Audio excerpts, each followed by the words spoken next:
Guys, this is breaking news. The much anticipated and talked about bill from President Trump that he coined it himself, the one big, beautiful bill. It passed through the House of Representatives earlier today, really earlier today, after they had a marathon all-night session and they voted on it like 6 or 7 in the morning this morning. Now, there's some shocking changes that are inside of this bill that you need to know about, and it's going to have a major effect on many Americans. And that's one of the reasons I'm doing this particular video, so I can keep you up to par on what's going on, right? First thing I want to do in this video is give you a quick rundown of the bill itself. And then I want to give you a rundown of some of the changes and how these changes are going to affect us everyday citizens, right? Third thing I want to do is go over a real quick article from the Wall Street Journal to sort of sum it all up and give us an idea where we're going next. Now, this video is for information, guys. Whether this is going to be good for the American people or this bill is going to be bad for the American people, look, I want you to make up your own mind. I don't want to tell you how to think or what to think. I just want to give you the facts. And I believe that you're smart enough to be able to make an independent decision about what you think and about how you should be preparing in your own life. So with that said, let's jump into it. A quick recap of the bill itself, the original bill. So the original bill, just so we're clear and you know, it offered permanent provision for the 2017 tax cuts to continue. Now, those 2017 tax cuts are going to be extended, and they're also going to continue the child tax credit deduction. It's increased in this current bill up to $2,500 for 4 years. Also, this current bill contains no tax on tips and no tax on overtime, and it also includes some tax exemptions on Social Security for people, I think, making under $75,000 or so. And there's also in the current bill more money for border security of the border wall, and there's more money for defense, right? Also, big piece of the current bill as it stands is work requirements for people receiving Medicaid between the ages of 19 and 64. There's going to be new copays and new reductions to the reimbursements to people that receive Medicaid. And there's also in this bill going to be other cuts to social programs like what we used to call food stamps. It now is called SNAP.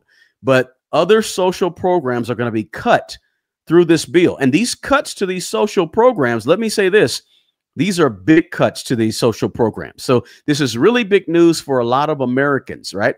Now, these cuts to social programs may not affect you, but they're going to have an effect on somebody you know, a family member or, you know, a friend of the family, right? Now, the other thing is this, we have to understand about this one big bill right now is that it's not law at this point, right? It's made it through the House, but now it has to make it through the Senate, right? Makes it through the Senate, then it has to go before the president who signs it, right? Now, making it through the Senate will probably be a tough task for this bill, right? So let's jump into what happened overnight and why this is really breaking news, because they made some very, very important changes to the bill in order to get it passed out of the House. Now, Republican leaders, let me say this also, Democrats don't like the bill. Republicans like the bill, but the Republicans are split. Some like it as is, some don't like it as is. And so the Republican leaders last night, they had to implement several significant changes to address concerns that some of the more conservative, far right-leaning Republicans had. And just so you know, the bill narrowly passed with a 215 to 214 vote. So just by one vote, it made it out of the House of Representatives.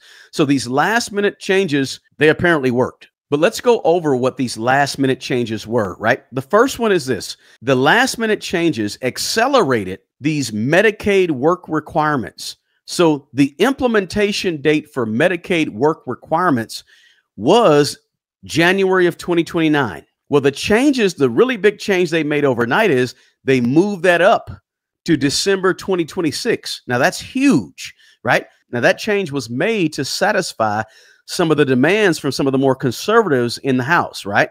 They wanted quicker reforms to these entitlement programs like Medicaid. And by the way, Medicaid is a state-run program to help people that need help with health care. Medicare is a federally ran program to help people that need help with their health needs. So Medicaid, state, Medicare, federal.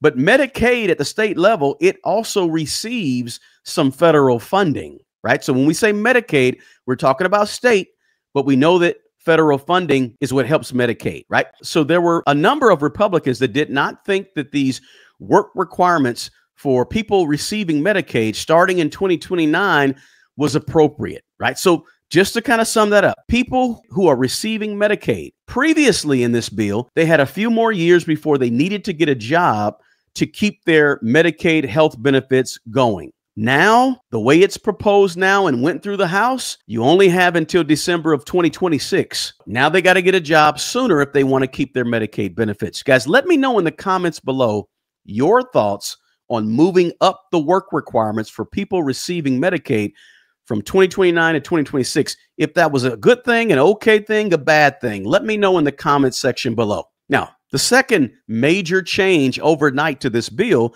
was they increased SALT deduction cap, the SALT deduction cap. Now, to gain support from Republicans in high tax states, your Californias, your New York, the cap that they set on the state and local tax deduction had to be raised from just $10,000 up to $40,000 for individuals earning up to $500,000. So let me say it in another way. The people earning less than $500,000, which is most of us, could only subtract from our taxable amounts $10,000.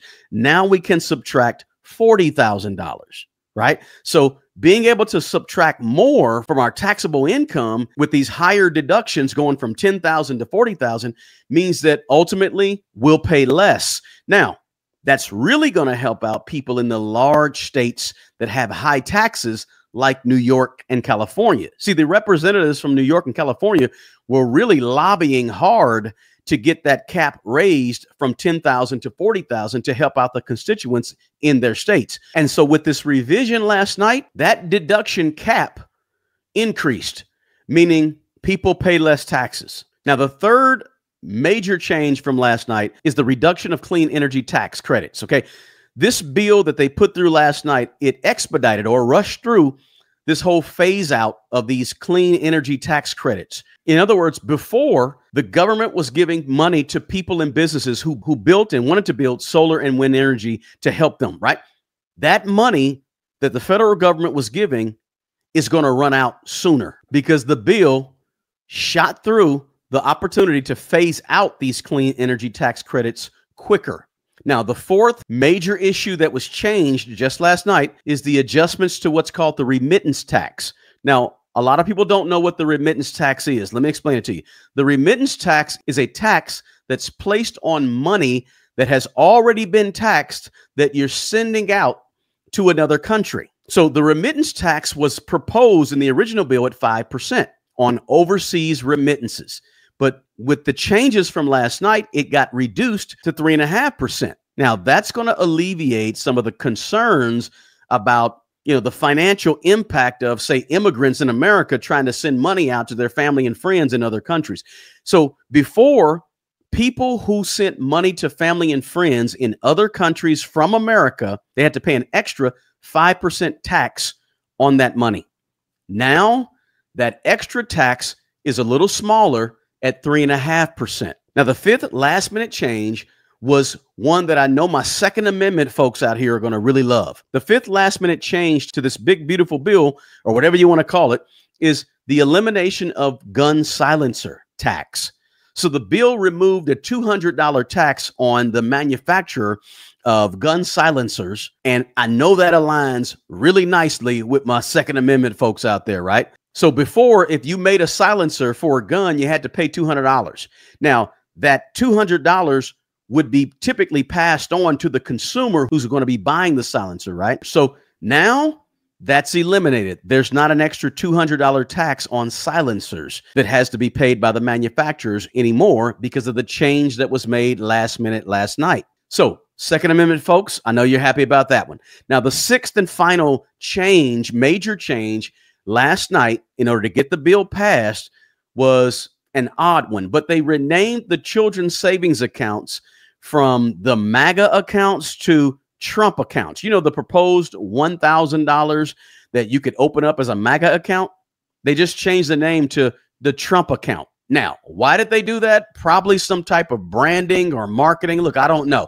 That one kind of surprised me that they did that. And I don't know why they did it, but I wanted to mention it to you. It doesn't make any difference what you call it, but for some reason they changed it. And again, I have no clue about this one. So these last minute changes were really, really important and instrumental in securing the necessary votes to get this bill passed in the House this morning. The legislation, again, now this whole bill as is moves to the Senate. Now, guys, I quickly want to go over this article that I found in the Wall Street Journal written just a couple of hours ago about Trump's big, beautiful bill heads now to the Senate, where new fights loom. Multi-trillion-dollar package of tax cuts and spending reductions squeak through the House. Now, this article talks about President Trump's big, beautiful bill squeezed through the House after a late scramble to get rival factions on board. Next, it goes to the Senate, where GOP lawmakers are already making demands and party leaders will once again need to bridge sharp disagreements. GOP lawmakers are Republican lawmakers, Republican senators or Congress members, but in this case, it's senators. It says the more than 1,000-page bill passed the House early Thursday morning after Speaker Mike Johnson found a recipe that satisfied just enough lawmakers who approved the measure by just one vote after an all-night session. Right. So they're trying to rush this thing through quickly. And you always got to wonder when they start rushing bills through what's really in the bill. Right. You want to take a real close look of what's taking place in the bill if they're trying to rush something through. Right. You always got to take a little bit closer look or look at it with a side eye when they're moving so fast, because we know Congress has a tendency to move slow. So what is making them move fast right now? Just a question you got to ask yourself. It says Senate Republicans are split. Some are eyeing further spending cuts while others are looking for bigger tax relief or gentler phase outs of clean energy incentives. It says the White House bill is a catch-all container for Trump era GOP policies. It extends expiring tax cuts, adds versions of the president's pledge to remove taxes on tips and overtime and pay Social Security benefits, and provides new money for border security and the military. It cuts into Democratic priorities such as Medicaid, food aid, and higher education. In all, the bill is expected to increase budget deficits by more than $2.7 trillion through the year 2034. It goes on to say that some GOP senators want to try for deeper spending cuts, even as Senate Republicans also insist that some tax cuts temporarily extended by the House be made permanent. Budget hawks pointed to the move by Moody's ratings this month to strip the U.S. of its final AAA credit rating. Okay, 3 boroughs have now dropped the U.S.'s credit rating over the last several years. So that's really important. Now, why is that important? Because this bill calls for more than a possible increase of $2 to $3 trillion in the national debt, right? So this is automatically going to raise the debt. And if you can remember back a year ago this time, Republicans were saying, no, we don't need to raise the debt. We need to fight for reducing the debt. This is crazy. We can't keep raising the debt. And then you had Democrats saying, no, we're going to raise the debt. Now, 1 year later, you say Republicans saying, we're going to go ahead and raise the debt. And you see Democrats saying, no, don't raise the debt right now. Very strange, but they flip-flop on that issue all the time, depending on what they want. And then it goes on to say in this article that at the top of the list for some lawmakers are deeper cuts to Medicaid, right? The state federal health care program that ensures low-income Americans. Senators might also try to revise a House deal that raises the cap on deductions for state and local taxes to $40,000 from the current $10,000. In other words, keep this in mind. The Senate can make changes to this bill, so keep that in mind as well. And it goes on to say that Senator Rand Paul, the Republican out of Kentucky, opposes the legislation's multi-trillion-dollar increase in the federal borrowing limit, saying that makes him a hard no on it. So you got these Republicans that are staying with their stance about let's not raise the federal debt, right? We don't want to go up on this thing. So you got some hardliners that are Republicans that are over there in the Senate that are going to vote no on this thing more than likely. And then it goes on to say that Medicaid is the biggest target for cost cutting. The House bill reduces federal Medicaid spending by increasing eligibility checks, like I mentioned, imposing work requirements on most able-bodied adults through age 64 without dependents, and reducing federal Medicaid payments to states that provide health care coverage for immigrants in the country illegally. Now, this article goes on to say that Representative Jason Smith, the Republican out of Missouri, the chairman of the House Ways and Means Committee, said he expected the Senate bill to be 90% to 95% similar to the House version, noting that he often talks with his Senate counterpart, Mike Crapo, a Republican out of Idaho. He said the Senate needs to move carefully when making changes, including on such issues as the SALT cap that we mentioned from 10,000 to 40,000 that were key to the House passage. So guys, for you right now as an American citizen, there is absolutely no better time than right now to get your money right, to get your personal finances together, pay off the debt, build an emergency fund. Get started now so that you can find yourself on the better side of all of this in 5 or 10 years from now, right? So guys, I hope I was able to give you a quick rundown, a quick recap of where we are with this bill right now. If you want to know how to build your own personal financial foundation and prepare yourself for the possible shenanigans, right? Check out the first link in the description of this video. That is a link to my one-on-one financial mentoring and coaching. You can also join our Patreon, where I dig in a little deeper and I provide one-on-one help to our VIPs over there on Patreon. Listen, if you got any value at all out of this video, do me a favor and smash the like button and drop a comment below and let me know your thoughts on this bill and on the changes, and if you think the Senate will pass this or will they make some changes. Listen, as I always say, guys, the best person who's going to take care of that old you is the young you. Guys, take good care of yourself and take care of other people. Until the next video, peace.